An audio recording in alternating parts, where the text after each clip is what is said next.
You're tired, and not just physically. You're tired of feeling like your body is working against you. Tired of training and getting nothing back. Tired of being told to run more, cycle more, and log more hours on machines designed to go nowhere. Here's what they never told you. Around the year 1000 AD, a Norse warrior woke before dawn in a Norwegian winter. He ate a bowl of cold barley porridge and a piece of wind-dried stockfish, the same meal he ate yesterday and would eat tomorrow. Then he walked down to the shore in sub-zero air, took his place on a rowing bench beside 30 other men, and pulled an oar for the next several hours across open, freezing water. No warm-up, no heart rate monitor, no structured training program. And he did it again the next day. That man had endurance. Most modern athletes would find impossible to replicate. He built it with no gym, no cardio plan, and almost no dedicated exercise at all. So, what exactly was going on? Because the answer is not what you think, and once you hear it, you'll never look at your training the same way again. Let me tell you where things went wrong. After World War II, physical labor collapsed. Machines replaced movement. Cars replaced walking. And when researchers in the 1970s noticed that Western populations were getting sicker and fatter, the answer they landed on was this: dedicated cardiovascular exercise. Run on a track, pedal a stationary bike, hit a target heart rate. Repeat. It was not completely wrong, but it was a tiny fraction of the picture. Because the problem with modern cardio is not that it does nothing. The problem is what it does not do. Isolated repetitive cardio makes you better at one specific, narrow movement. A man who runs 5 miles 3 times a week gets good at running 5 miles at a moderate pace. That is all. He does not get better at sustaining powerful effort over time. He does not build the grip, the back, the hips, the lungs all working together under real load. He does not develop the mental resilience to keep going when every signal in his body says stop. He does not build what the Vikings actually had. And here is the thing the fitness industry will never say out loud. That kind of endurance, the kind that actually means something, was never built on a treadmill. It was built by living a certain kind of life. The Vikings did not train for endurance. They accidentally built it by doing everything else. But understanding how that worked requires going somewhere most fitness content never goes. It requires looking at what a Viking's body was actually asked to do day after day. And the answer is extraordinary. The Norse had a word for their physical culture, íþróttir. It did not mean exercise. It did not mean training. It meant skills. Things a man could do: swimming in open water, running rough terrain, climbing a ship's mast, wrestling, throwing, carrying, and above everything else, rowing. In 1962, archaeologists excavating the Roskilde Fjord in Denmark uncovered the remains of 5 Viking-era ships, including one of the largest longships ever found, the Skulderlev II, built around 1042 AD, with space for 60 oarsmen. 40 years later, the Viking Ship Museum built a full working replica, 30 meters long, 60 oars, 8.5 tons of oak. They called her the Sea Stallion. In 2007, they sailed her from Denmark to Dublin and back again. What the experiment revealed was brutal. The crew rowed in 2-hour shifts. Linguistic evidence backed this up. An Old Norse measurement called vikasjóvar defined the standard distance a man should work the oars before being relieved: 1,000 strokes. Roughly 2 hours of sustained effort. That was the baseline unit of work. And not a single Viking thought it was remarkable. But it wasn't just the rowing. In Iceland, on the rocky bay of Drittvik, an interesting tradition took place.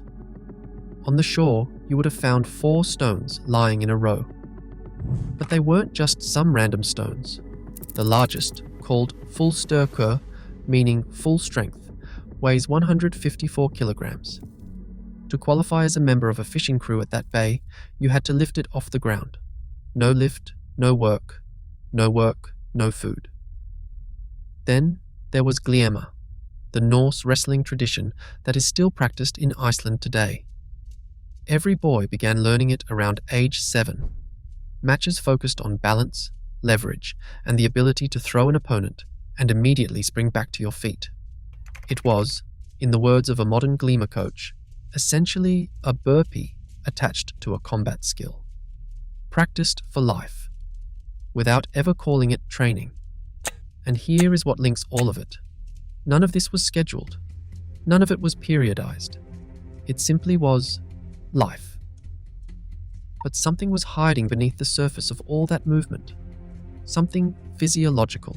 Something the Vikings had no name for, but modern sports science now does. Here is what was happening inside the body of a Viking oarsman, something no modern gym replicated for decades. Long, sustained rowing at a maintainable pace, what sports scientists now call Zone 2 training, is the single most effective way to build the aerobic engine. It trains the mitochondria, the energy-producing structures inside muscle cells, to become larger, more numerous, and more efficient. More mitochondria means more oxygen processed, more fat burned as fuel, and more capacity to sustain effort without collapsing. The Vikings spent hours in Zone 2, every time they rowed, not because they knew what Zone 2 was, but because the North Sea required it. But they did not stop there. When a longship approached a coastline, or navigated a river against the tide, or moved into combat range, the entire crew switched to maximum effort. Short, explosive, violent bursts of power. What sports scientists now call anaerobic conditioning. The kind that builds fast-twitch muscle fiber, trains the body to clear lactic acid quickly, and prepares it to sustain explosive output repeatedly without breaking down. Hours of low-intensity effort, punctuated by regular bursts of maximum intensity. Without knowing it, Viking oarsmen were running what modern coaches call polarized training, the exact protocol that research now shows produces elite endurance in the fastest possible time frame. On top of that, the stone lifting, the wrestling, the farming, the building, all of it layered in what is now called strength endurance, the ability to sustain powerful muscular output over time.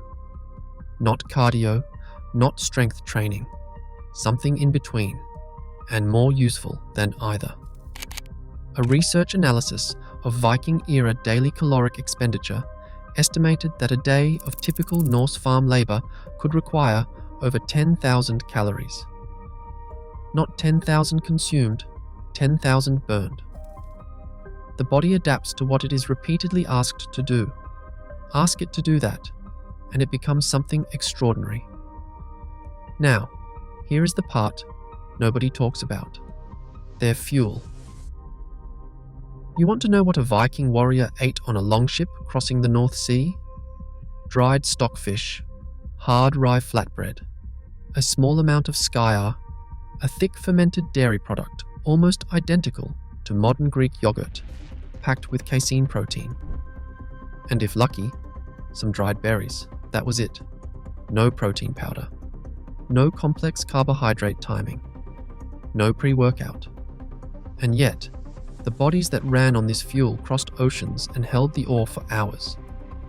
An Arab diplomat named Ahmad ibn Fadlan, who encountered Norse traders on the Volga River in 922 AD, described them as having bodies more perfect than any he had ever seen. What was actually going on? The rye bread and barley porridge gave slow, steady energy release, a low glycemic response that kept blood sugar stable for hours without a crash. The stockfish was essentially concentrated protein, air-dried cod that had lost most of its water weight, leaving behind dense, easily carried nutrition. The skyr, fermented for weeks, provided gut, supporting bacteria, casein protein that digested slowly overnight, and a caloric density that punched above its volume. They also ate fermented food constantly, Vegetables pickled in brine, dairy aged in animal stomachs, soured, grain, bread. Their microbiome would have been extraordinary, diverse, robust, and built for heavy physical output. Modern research consistently links gut microbiome diversity to athletic recovery, inflammation response, and sustained energy. This was not a diet. It was a functional fuel system built from available ingredients, refined by necessity over generations. And now comes the part that actually matters to you. Because you are not going to go live on a Norwegian farm. You can take exactly what made them exceptional and apply it to your life this week. You do not need to raid a coastline. You need 3 things. The first is loaded carries. Pick up something heavy, a sandbag, a pair of heavy dumbbells, or a rucksack packed with weight. Walk with it for distance, not sprinting.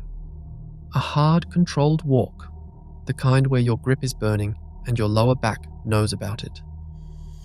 This is the most direct modern recreation of what built a Viking's strength endurance. It trains grip, core, legs, and cardiovascular capacity simultaneously, the way rowing did, everything at once, under load, over time. Start with 10 minutes. Build to 30. Do it 3 times a week. The second is interval rowing. If you have access to a rowing machine, you have access to the most historically accurate endurance tool in any gym. Most people use it wrong, setting it to a light resistance and maintaining a gentle pace for 20 minutes. That is not what it is for. Row hard for 2 minutes. Recover for 90 seconds. Repeat 8 times. That combination, sustained effort followed by brief recovery, is exactly what the Skulderlev 2 crew experienced crossing the Irish Sea. Your lungs will argue, your back will work in ways it has not in years, and your aerobic capacity will begin to shift in a way that 30 minutes on a treadmill never touched. The third is to stop separating your movement from your life. The deepest reason Viking endurance was exceptional is that it was never isolated. It was never scheduled. It was woven into every hour of every day. You may not be able to haul timber or row the North Atlantic, but you can carry your shopping, take the stairs, walk rather than drive, do 20 bodyweight squats before breakfast, not as workouts, but as life. This is the one the fitness industry genuinely cannot sell you, which is exactly why it never talks about it. The Vikings were not superhuman. Their bodies ran on the same biology yours does. They were just never taught to separate movement from living. And when you stop separating them, something shifts, something your body has been waiting to do. The Viking warrior who crossed the North Sea on rye bread and dried fish was not stronger than you because of his genetics. He was not more disciplined than you, or tougher, or built differently. He was stronger because his life demanded something from his body every single day. Not in a gym, not for an hour, all day, every day, in the cold, underweight, with a purpose. That is the secret that modern fitness buried. Not a protocol, not a program, a principle. Your body is not failing you. It is waiting to be asked something real. The Viking method was not about endurance. It was about life that happened to build endurance as a byproduct. Start with the carries. Add the rowing. Then let movement stop being something you schedule and start being something you do. They did not call it training. They called it living. And their bodies were, by all accounts, extraordinary. If this kind of forgotten wisdom is what you are looking for, subscribe. This channel exists for exactly that. There is far more where this came from.